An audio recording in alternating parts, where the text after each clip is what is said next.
ഈ ഒരുപാട് പേര് ബിസിനസ്സിലേക്ക് വരണം എന്ന് ആഗ്രഹിക്കുന്ന ചെറുപ്പക്കാരുണ്ടാവും.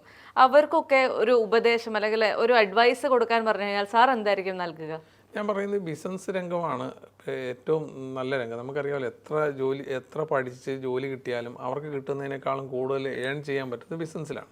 പക്ഷെ അതിൻ്റെ റിസ്ക്കും അതിനെക്കുറിച്ച് നമ്മൾ എത്ര ടൈം അതിന് വേണ്ടി ചിലവാക്കണം, അതിന് റിസർച്ച്, അതിൻ്റെ സാധ്യതകൾ ഇതെല്ലാം കൃത്യമായി പഠിക്കുകയും ഒരു 4-5 വർഷമെങ്കിലും ഒരു തപസ്യ പോലെ ഇതിനല്ലാതെ വേറൊരു കാര്യത്തിലേക്ക് എപ്പോഴും എല്ലാ ആൾക്കാരും പരാജയപ്പെട്ടു പോകുന്നതെന്ന് ചോദിച്ചാൽ ഒരു ബിസിനസ് വരുന്നു, അത് അല്പം പച്ച പിടിച്ച് കഴിയുമ്പോൾ അവൻ്റെ സുഹൃത്തുക്കൾ അല്ലെങ്കിൽ അവരുമായിട്ട് കണക്റ്റഡ് ആയിട്ട് ആൾക്കാർ പറയും, ഏതായാലും ഈ ബിസിനസ്സൊക്കെ ഇവിടം വരെ എത്തിയതല്ലേ, നിങ്ങളൊരു പുതിയ ബിസിനസ് ചെയ്യുന്നത് ഇതിനേക്കാൾ ഐഡിയ, ഇതിപ്പോൾ നിങ്ങൾക്ക് ഒരു വർഷം നിങ്ങൾക്ക് 10 ലക്ഷം രൂപയല്ലേ കിട്ടുന്നുള്ളൂ, നിങ്ങൾക്ക് 50 ലക്ഷം രൂപ ഈസി ആയിട്ട് കിട്ടുന്ന വേറെ ബിസിനസ് തുടങ്ങി. അപ്പോൾ അവൻ്റെ ശ്രദ്ധ മാറി നേരെ അടുത്തയിലേക്ക് ചാടും.